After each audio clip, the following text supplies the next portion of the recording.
My daughter and my beautiful remnant, I am here. I am within each of you. I live, and therefore, you live. I am the light of the world. He that follows me will not walk in darkness but will have the light of life. As you obey my word, you gain the knowledge of pure truth, as I am truth, and this truth sets you free. Whoever I set free is indeed free. You are sanctified by my truth. You did not choose me, but rather, I chose you. I made you in my image to glorify me into eternity. When you lay down your lives in complete surrender, I pour in and I call you mine.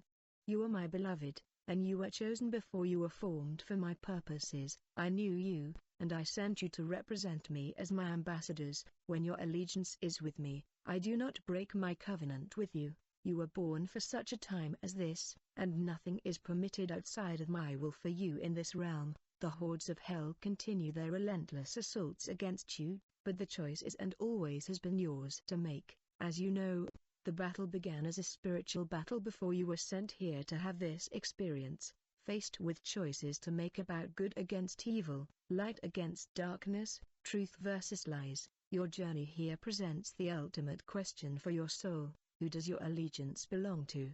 I admonish you in my word to put on the whole armor of your God in the power of my might, so that you can stand against the forces of darkness, as you do not fight against flesh and blood, but against principalities, powers and rulers of the darkness of this age, and against spiritual hosts of wickedness in heavenly places. To awaken spiritually here, is to know who you are and the choice you have made as to who you serve and to walk in those choices. In the duality of this life lies your testing ground, and it is the trials by fire in this matrix of deception that one neither awakens to destiny in me, or falls into temptation and willful sin, choosing freely separation from the light that is me. In your quest to find truth here and learn to overcome, you have been given the opportunity to discover the deeper understanding of the beings of my creation, in that I have formed vessels for honor, and those for dishonor. The layers of my word reveal: Jacob I loved, but Esau I hated,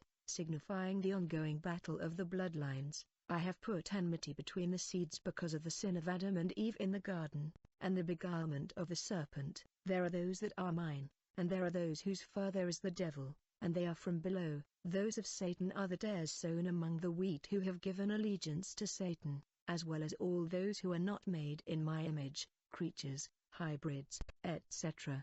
Did I not say they must both grow up together until the time of the end? And, at that time, I will say to the reapers, gather the tares together and bind them to be burned, but gather the wheat into my barn. This is what you are experiencing now as the last generation that will see my return.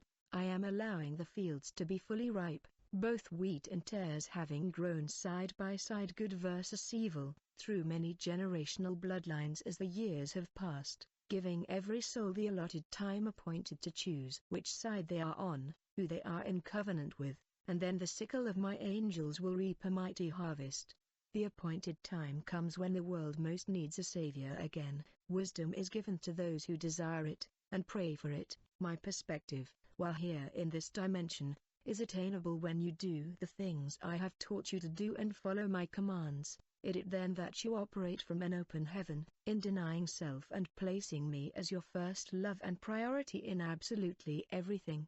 You are shown in layers what your purpose and role are in this walk to remember and awaken. You are here to choose while being tested, a choice between light and dark, good and evil, all the while under the curse of this realm and existing in a fallen world, where darkness reigns for a season appointed and until the end of this age, which is so very near now. In understanding how I created you in my image and sent you here to manifest and glorify me, I have taught you that your position greatly influences others in the choice they make, as well to raise or lower their frequencies, bringing them closer or further away from my presence. As you make your choices, you are accountable and responsible for what you have been given as my truth presents itself to you, and should you revert back to the old way of life, the old man, once you have been renewed and born again of my spirit, this is sin. To sin is not only to break my commandments, but to be disobedient in things I have already taught you. You have come here to remember the war that began in the heavenlies before the earth was formed, and this is the very reason you are here. Each one of you has a very particular and important role to play, a purpose to carry out that is completely specific to you. You have come to allow me, through you, to shatter the illusion and deception that began when Satan was cast from my kingdom to this realm, being determined to take into darkness for all eternity those who would swear allegiance to him and not me. Remember, he hated me before he hated you. Do you see how incredibly close you are to this moment now? It will happen suddenly, and only those who have sought me, obeyed me, and walked in truth will have the assurance of my covering. I have spoken much about the importance of my blood as your covering, and why the life is in the blood. The very essence of who I am is encoded in your blood. Without my blood, there is no redemption. However, the enemy also has used the blood as a weapon against you and a mockery of me. For my sheep, my commands are not grievous to you. My sheep know me and I know them. I command you to love your God with all your heart, soul, mind and strength, and love others as you love yourself. I command you to forgive, so I will forgive you. I command you to not have a spirit of fear or be discouraged but be strong and courageous, because I am with you wherever you go. I command you to walk in my footsteps and believe in me. I have told you to live the crucified life, but display to all those I send your way the glorified life as I did. You do good to suffer well, my children. Your suffering is a testimony of me. It is in your suffering and trials that I receive the greatest glory. When you join that suffering to me, realizing I am looking at the motive of your heart and your response in each and every circumstance, no matter how big or how inconsequential the test may be. The fear of me is wisdom, but where do I see that holy fear? As I look across creation now, and as you near the end of the ways of man, I see that pride and the lack of the fear of me have reached their peak. Corruption rules the entire earth, and evil is emboldened as never before. Pride goeth before destruction, and a haughty spirit before a fall. Who can stand against a holy and mighty Creator? Who is blameless in my sight? Is there one without sin among you?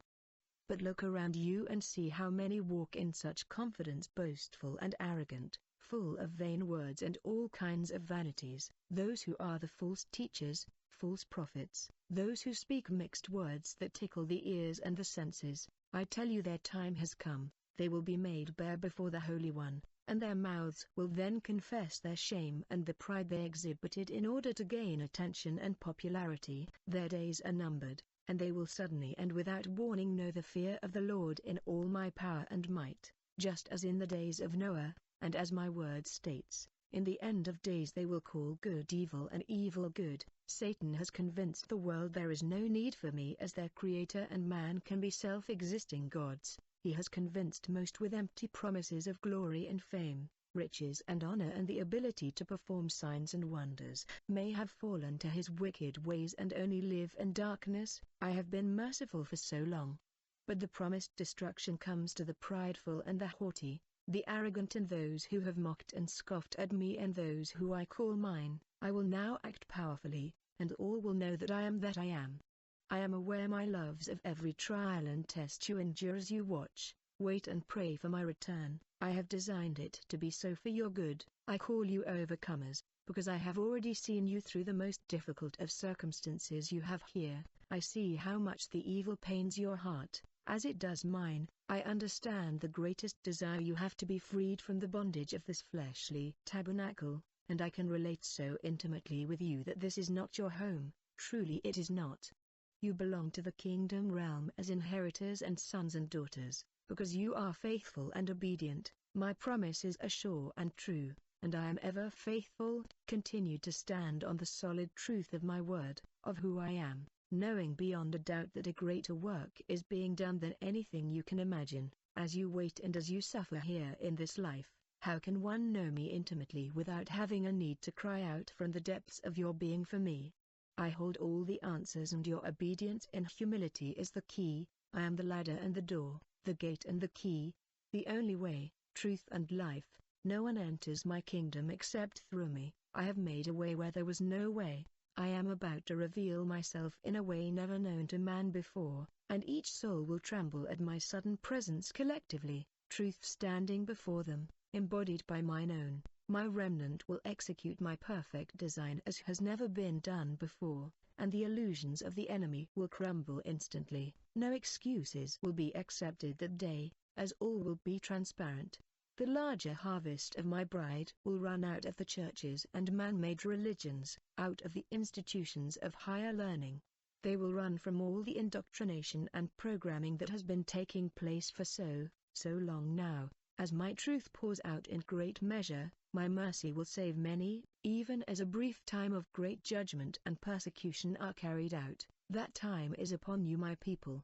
The warnings have ceased, as you know, and those who have not repented will remain as part of this group to be tried once more. I realize how desperately my army needs strength, counsel, and healing. I assure you, I know every detail, and my plan is perfect. My grace is sufficient and my strength is made perfect in weakness. Your time has come and all heaven celebrates your return. Take heed that you do not despair, do not be discouraged, do not lose heart, as my love for you abounds, and I hold you in my palm. Keep your eyes heavenward and do not move in any direction without my express counsel to do so. Watch, listen, and pray without ceasing. Behold, I come, my loves, I come.